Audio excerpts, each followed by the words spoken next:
Hi dears, എന്തുണ്ട് വിശേഷം? എല്ലാവരും സുഖമായിട്ടിരിക്കുകയല്ലേ? അപ്പോൾ ഒരുപാട് ദിവസം കൂടിയാണ് ഒരു ചെറിയ ഷോർട്സ് ആങ്കിലും ഇടുന്നത് കേട്ടോ. സമയം കിട്ടുന്നില്ല, പിന്നെ കുറച്ച് മടിയുണ്ട്, അങ്ങനെ എല്ലാം കൂടെ ആകുമ്പോഴത്തേക്ക് പിന്നെ അങ്ങനെയാണല്ലോ.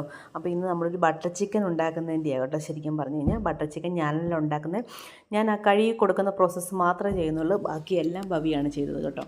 അപ്പം അവൾ നല്ല രീതിയിൽ കുക്ക് ചെയ്യുന്ന എൻ്റെ വ്ലോഗ് കാണുന്നവർക്കറിയാം, അത്യാവശ്യം നല്ല രീതിയിൽ ചെയ്യും. അപ്പം ബട്ടർ ചിക്കൻ എന്തോ സ്പെഷ്യലായിട്ട് ഉണ്ടാക്കാമെന്ന് പറഞ്ഞുകൊണ്ട് അങ്ങനെ പെട്ടെന്ന് മേടിച്ചു ഒക്കെ ഉണ്ടാക്കുന്നത് കേട്ടോ. അപ്പോൾ അവൾ അതിൻ്റെ ഇതിലേക്കൊക്കെ അങ്ങ് പോയി. അപ്പം ഞാനിനി പറയാമായിരുന്നു, ഇനി ബട്ടർ ചിക്കനൊക്കെ നമുക്ക് പവി പോയി കഴിഞ്ഞ് കഴിഞ്ഞാൽ നമ്മൾ ഹോട്ടലിൽ പോയി കഴിക്കുകയുള്ളൂ, അല്ലാതെ ഞാനിതൊന്നും ഉണ്ടാക്കി തരത്തില്ല എന്നൊക്കെ ഞാൻ ഇവിടെ കമൻറ്റും പാസ്സാക്കി കേട്ടോ.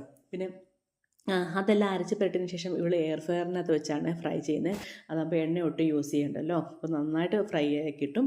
പിന്നെ അതിന് ശേഷമാണ് ബാക്കിയുള്ളതെല്ലാം വഴറ്റിയിട്ട് അവൾ എന്തൊക്കെയോ ചേർത്ത് എല്ലാ സംഭവം സെറ്റാണ്. അപ്പോൾ അങ്ങനെ ഞങ്ങൾ കഴിക്കാൻ പോവാണ്. നല്ല അടിപൊളി റൈസും നല്ല ബട്ടർ ചിക്കനും കൂട്ടി ഞങ്ങൾ കഴിക്കാൻ പോവുകയാണ്. അപ്പോൾ കഴിക്കുന്ന വീഡിയോ ഒന്നുമില്ല, ഇത്രയേ ഉള്ളൂ. അപ്പോൾ നമ്മളെ സപ്പോർട്ട് ചെയ്യണം. അപ്പോൾ ഓക്കെ, ബൈ, താങ്ക് യു.